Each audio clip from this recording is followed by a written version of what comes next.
আমরা আন্দোলন করি নাই, এই বাংলাদেশের সম্মান করি নাই। আজকেও এক কোটা খাদ্যের জন্য বাংলাদেশের মানুষ ডাস্টবিনে পুলিশের লড়াই করবে। আজকেও খাদ্যের জন্য আমাদের মা বোনেরা তাদের বাচ্চাকে বিক্রি করে দিবে। আজকেও খাদ্যের জন্য আমাদের সন্তানরা হত্যা করবে। এটা বাংলাদেশের মানুষ দেখতে চায় নাই। আজকে আমার মা বোনকে ধর্ষণ করার পরে তাদের হত্যা করা হবে। আজকে বাংলাদেশের মানুষের মা বোনদের চেহারার মধ্যে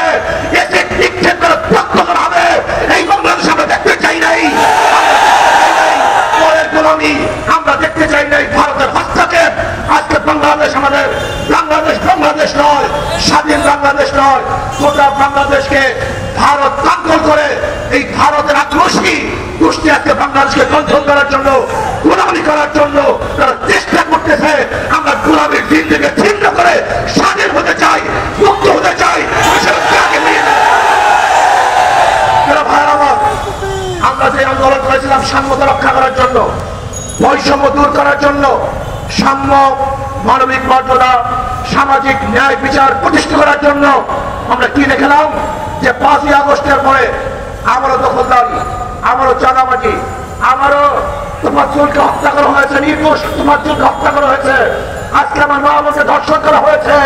আজকে আমি কি দেখলাম হাজারো নিরাপরাধ মানুষকে আবারও কেসে দেওয়া হয়েছে, হাজারো গরু লুট করা হয়েছে, ঘর লুট করা হয়েছে, মানুষের অত্যাচার করা হচ্ছে, জুলুম করা হচ্ছে, নির্যাতন করা হচ্ছে। এর জন্য মানুষ আন্দোলন করে নাই, সংগ্রাম করে নাই, রক্ত দেয় নাই। আমরা চাই না জুলুম আর দেখতে বাংলাদেশের মধ্যে, বৈষম্য দেখতে চাই না। আজকে গরিব ছাত্ররা অর্থের অভাবে পড়াশোনা করতে পারবে না, তারা উচ্চ শিক্ষায় শিক্ষিত হতে পারবে না, এইটা আমরা দেখতে চাই না।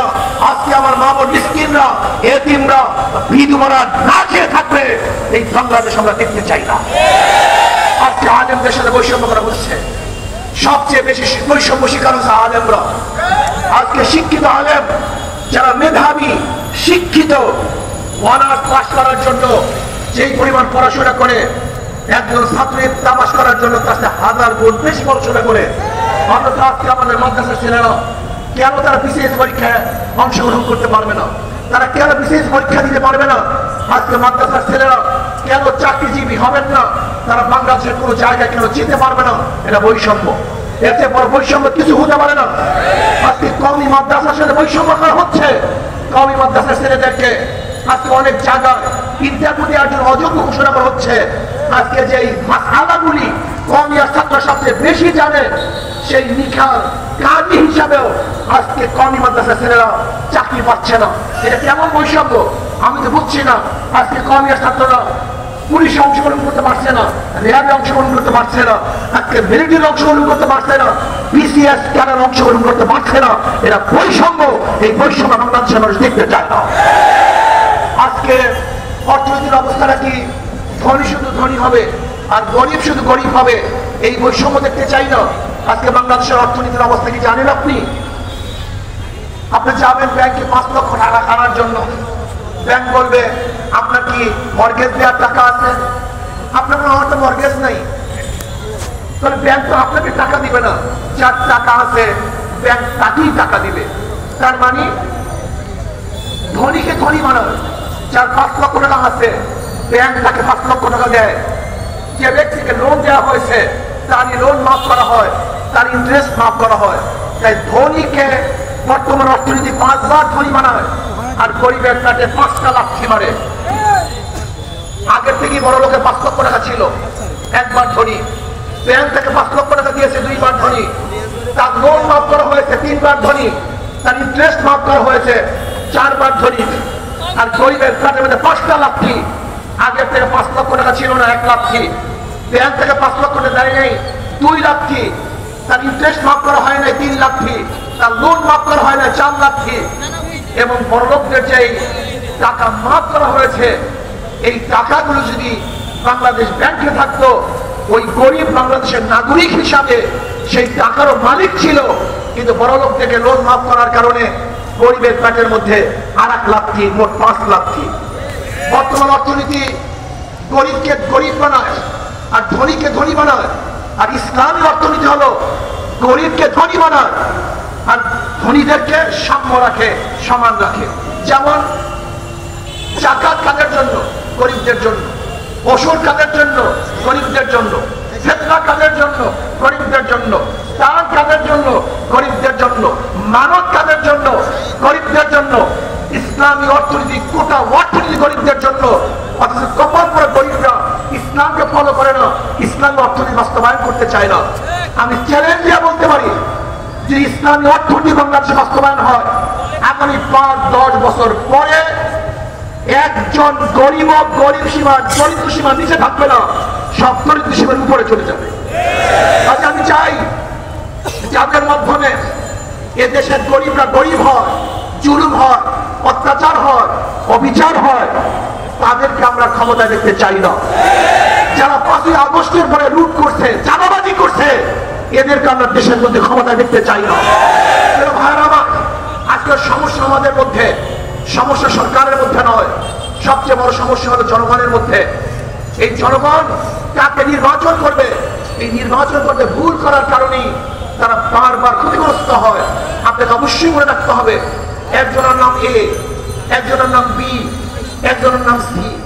এও চোর, বিও চোর, সিও চোর। ক্ষমতা আছে এ, সে কি করবে? কথা বলেন। হটাও এ, বসাও বি, সে কি করবে? হটাও বি, বসাও সি, সে কি করবে?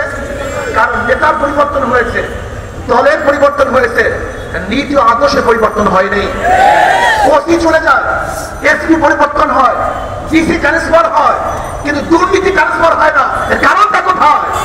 এর কারণ হলো নেতা পরিবর্তন হয়েছে, লেকিন নীতি আদর্শ পরিবর্তন হয়নি। মাদার গাছ লাগিয়ে আমের আশা করা যায় না, তেঁতুল গাছ লাগিয়ে মিষ্টি ফলের আশা করা যায় না, চোরের মাধ্যমে চোর মুক্ত দেশ করা যায় না, ধর্ষকের মাধ্যমে ধর্ষক মুক্ত দেশ করা যায় না, দুর্নীতিবাদদের মাধ্যমে দুর্নীতি মুক্ত দেশ করা যায় না। যতদিন পর্যন্ত খোদা দিল আল্লাহওয়ালা নেতৃত্বে দেশের নেতৃত্ব না প্রদান করবেন, ততদিন পর্যন্ত আন্দোলন করবেন, সংগ্রাম করবেন, কিন্তু মানুষের ভাগ্যের পরিবর্তন হবে না। আজকে এটিএম আবুতুরা,